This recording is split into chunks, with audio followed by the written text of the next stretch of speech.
Oh, goodness.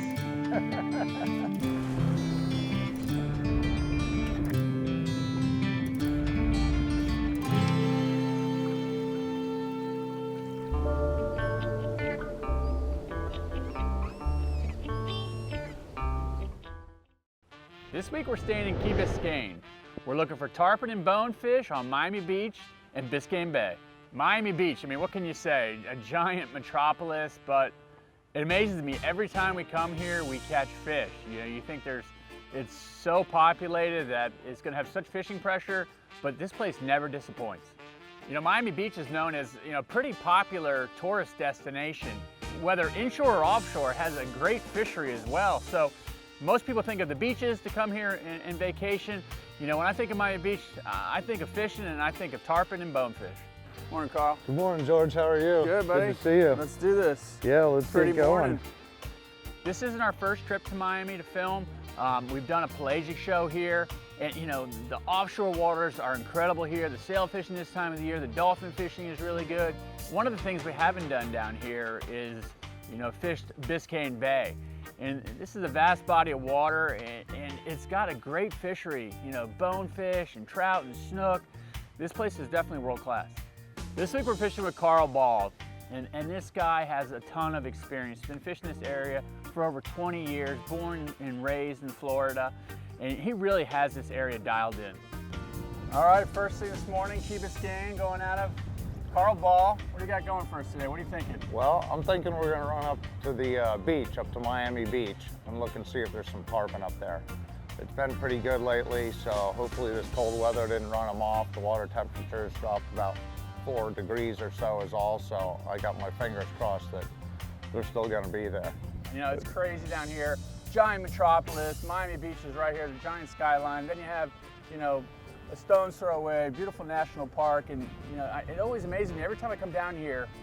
The fishing that's here is absolutely incredible, and really, for as big a city as it is, there's not a lot of people fishing out here. You know, you'd be surprised. It's not that bad. I'm always amazed at when the boat ramp is packed and you run down south in Biscayne Bay and there's maybe a half a dozen boats out there. Most of the people tend to go offshore fishing here, and they always want something to eat. So, you know, there's opportunities in South Biscayne Bay to fish the channels and catch anything from bluefish and blue runners and ladyfish to mutton snappers and groupers and bonefish and permit, which is what I mostly specialize in, and the tarpon off of Miami Beach. And as the season changes, the tarpon come into the bay and migrate along the outside of the bay. And so there's a lot of opportunity in Biscayne Bay. It's a special place, really.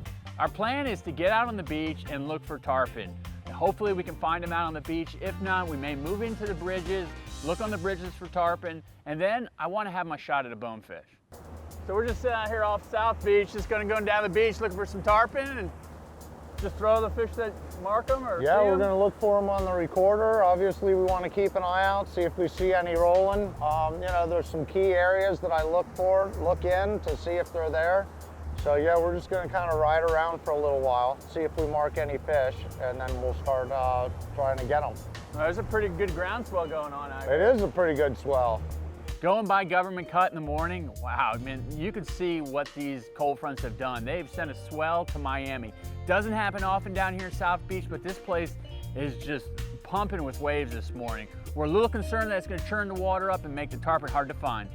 So we're not only looking for rolling fish, we're looking for them on the Ray Marine? Yep, we're going to look for them, see what we mark on the Ray Marine. What's funny about that down vision is when you go over one just the right speed and just the right angle. I've seen that. It looks exactly like a tarpon. Yeah, I've taken some screenshots and it looks like a little fish, right on the screen. You see the fins and everything. Yeah. There's a little white spot, looks like its eye.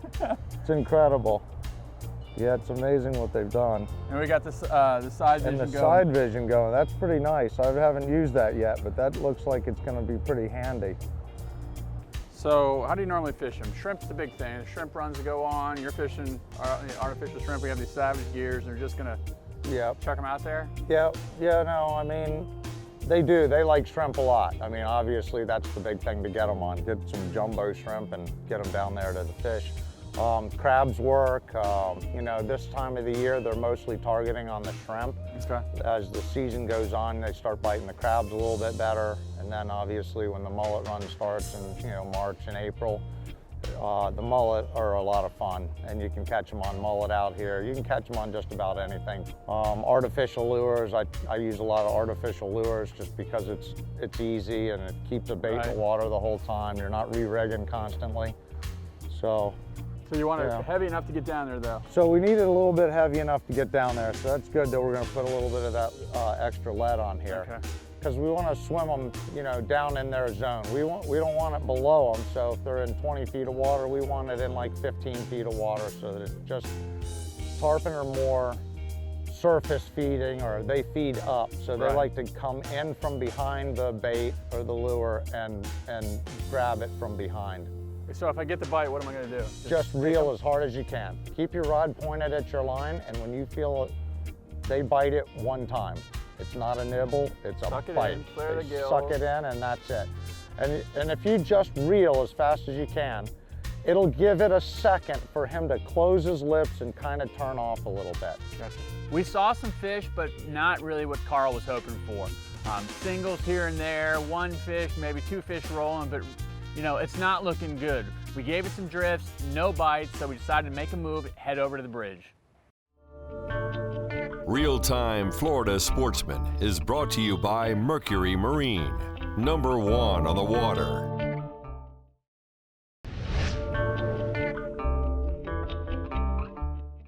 We're sitting here in the middle of February, and we have a couple cold fronts coming through this week. You know, the low temperature the first morning is in the high 40s. It's kind of a pretty morning, but they're forecasting for the winds to pick up. And it's pretty chilly. I'm a little concerned about dropping the water temperatures too much for the tarpon. Made a little move. The beach was a little slow this morning. We're marking a couple fish, but nothing was really happening. So came in here to one of the bridges, marked some fish, and we'll see if we can get bit by a tarpon. Look good. Looked like there was plenty of them, so maybe we'll get lucky. Crazy, isn't it? What do you want me to do?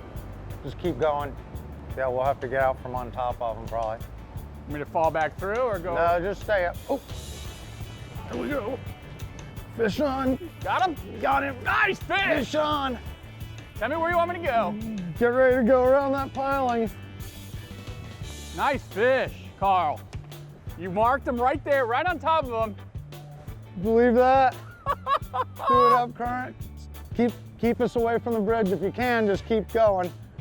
Hopefully he won't run back, but. Whoa, I'm gonna jump in the camera boat. Don't jump in the camera boat, fish. That's a good fish. It's a decent one. That's a good one. Yeah, if we can kind of drag him out away from the bridge a little bit. He's on the wrong side. It would be much better if he was on the down current side, and it would be easier to pull him away. So that's 30 pound, 60 pound fluoro leader. Yeah, it's like a 50, maybe a 60 pound fish. Yeah, you can kind of take it out of gear here. I think I got a pretty good grip of him. Okay. On the Savage gear. Yeah. They like those new natural looking shrimp though, you know, the new shrimp look so good. Crazy what we've caught on this thing. They look so realistic nowadays. Oh! Broke them off. Oh, this is kind of what I know from coming down here. I know that these bridges are funnels, giant funnels. Biscayne Bay is just funneling out into the Atlantic, and these tarpon just stack up in here certain times of the year, and it's just an absolute feeding frenzy. Loaded. They're right on the shadow line, right there. That's right where they're sitting, on that shadow line. Do you want to float them back or cast them up to them? You know what? It doesn't matter. We can go on the other side of it and do that, and swing them through there. Either way, you can swing it through there, or we can throw it up current and try to work it down current. So the same technique that we're utilizing out on the beach, we're utilizing around the bridge. Carl is just driving around and actually just looking for these fish, seeing where they're staged. Once he figures out where they're at, we position the boat to get the right cast. Oh, there we got him. Fish on. Fish on. Back us up. Nope. Forward. Might have to go forward. Oh, he's off. He's off. Woo-hoo! That was a pretty decent one. You got the touch, buddy. Yeah. Unfortunately, we're losing some fish. We're putting them in the air, we're breaking them off on the bridge, pulling the hooks, but unfortunately, that's part of it. When you're throwing artificials, you have to be throwing lighter line to get the cast that you need. And unfortunately, using artificials as well, you're using some smaller hooks. Even when you're fishing a live shrimp, usually you don't want a big hook that's weighting it down. So to get the natural presentation, the drawback, smaller hooks, sometimes it just doesn't stick. How long you been fishing down here? I did well, actually, it's been about 23, 24 years since I first started coming down here in '93. Wow. And I did my first charter actually over on the West Coast out of Everglades City in '96. You've been at it a while. Born and raised? Born and raised in Lauderdale, yeah. Been there for nearly 52 years now. Wow. Got some experience under your belt. Never thought I'd see the day, you know? So you've seen probably a pretty big change down here. Oh yeah, Oh, your big years. change. Changing the fishing too, or? You know, it's changed, yep. There's not as many bonefish around, you know. I don't know about the tarpon fishing. I mean, I think for me, I've just learned more about the tarpon over the years, so I've gotten better at it. And Gotcha. so I don't think that there's any less tarpon. And I've always done more, caught more of them every year, so I just think I've gotten a little bit better at getting them. That's the worst about the tarpon, you know. They just aren't easy to keep on all the time. Oh, There he is! there he is. Back There up. he is. Back up a little. Oh, he's off. God. Good Lord. What is wrong? This bridge bite is really tide dependent, and what we've come to figure for the short time that we're here is once the tide gets moving super heavy, the bite shuts off. It seems like right around slack tide, maybe an hour before, an hour after, before the heavy flow on this new moon is the time to be here. Real-Time Florida Sportsman is brought to you by Wiley X, Absolute Premium Protection.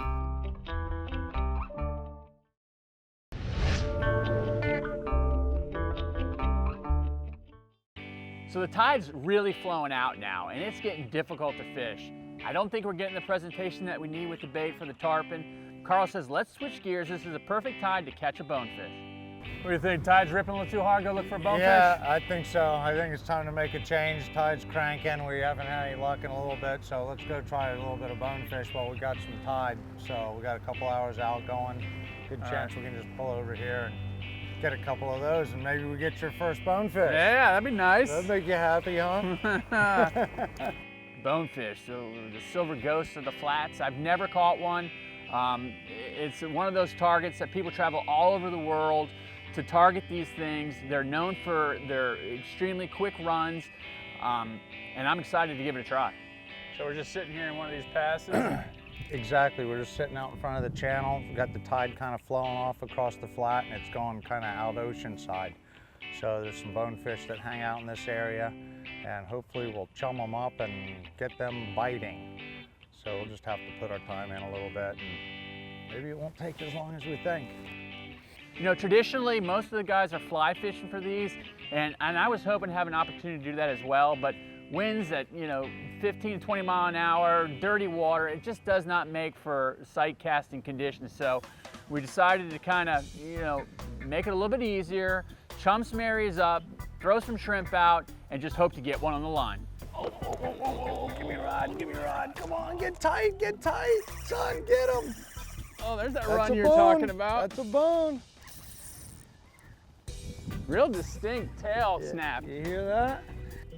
God, they're Let me quick. clear this other line real quick. Is that him jumping? Yeah, his little tail up on the surface. A head Look shaker? at him, yeah, look at him. Wow, they don't usually get up on the surface like that. That's really unusual. Wow, man, you got a big God. one, huh? Oh, cool. Got him the right way. God, it doesn't take much, they seem like such an elusive fish. Well, Yeah. If you're in the right spot at the right place, the right time with the right bait with the right guy. I mean, they are an easy fish to get. Overall, there's no doubt. Guess on a fly rod is a lot more of a challenge. But yeah, you start getting them on a fly rod, or you know, You see that start sight fishing for them, and you throw something in there. They're spooky. Oh, cool. Look at that trocar right in the bottom of his lip there. I would get him back in the water. You were saying they're pretty delicate, you know, they really can't spend a lot of time. Yeah, we like to get them back in the water as soon as possible. No more than 60 seconds out of the water if possible. Yeah, they require more oxygen. They got a high metabolism, and I guess they burn up the oxygen faster. And in the wintertime, it's not quite as bad because the water seems to have a lot more oxygen in it, and it's because of the cold. Right. So, but in the summertime, you can really tell a big difference. Okay. It's pretty cool what Carl's doing. He's working with the Bonefish Tarpon Trust. They're doing fin clippings for DNA for the bonefish, which, you know, the research helps, you know, the betterment of the species. So I'm excited to participate in this. So here we are on a flat in Key Biscayne, catching bonefish. You know, we're not an exotic destination. We're not in South America. We're not in the Bahamas. We're right down the street from 2 million people, and they have a great bonefish population of fish right here. Around it? Somehow, something's going on here.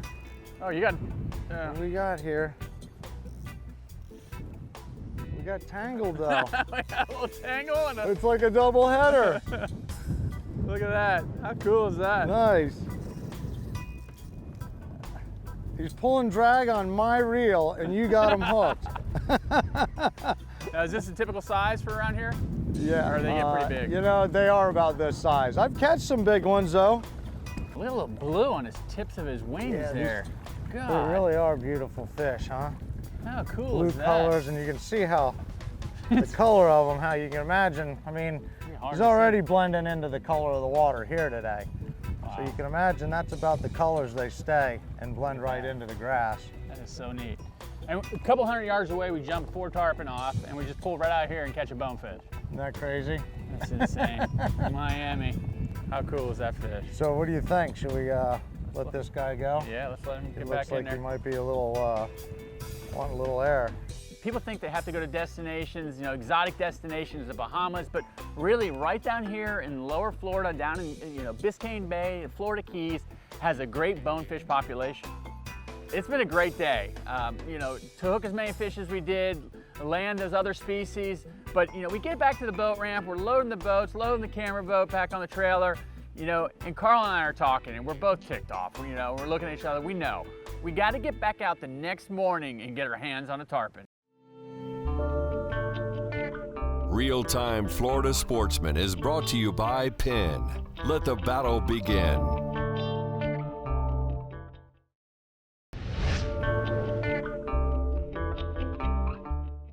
Day 2, greeted to wind, 30-mile-an-hour winds. We gave it some time at the bridge where we had success the day before, but we just weren't marking the fish. Carl was hopeful that they moved out on the beach. He wanted to make the move and give it a look. I just deploy the trolling motor, you know, put the pinpoint on, sit in one spot, and we start marking fish that are swimming right underneath the boat. There he is. There he comes, coming up. Coming up. Good Nice. job, George. Woo! Day 2, man. We jumped 9 off yesterday. Not afraid to admit it. Came back out here this morning.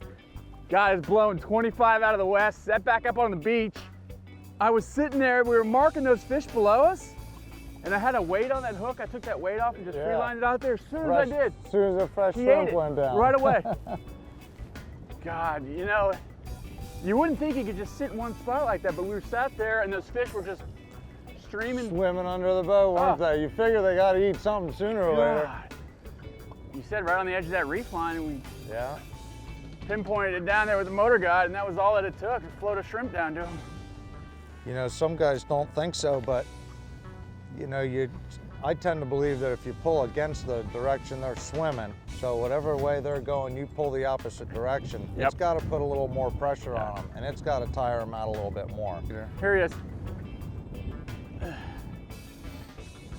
we go. Nice, good job. Looks like the hook's right in his top lip. Perfect. Try to bring them over and then we're rolling back my way.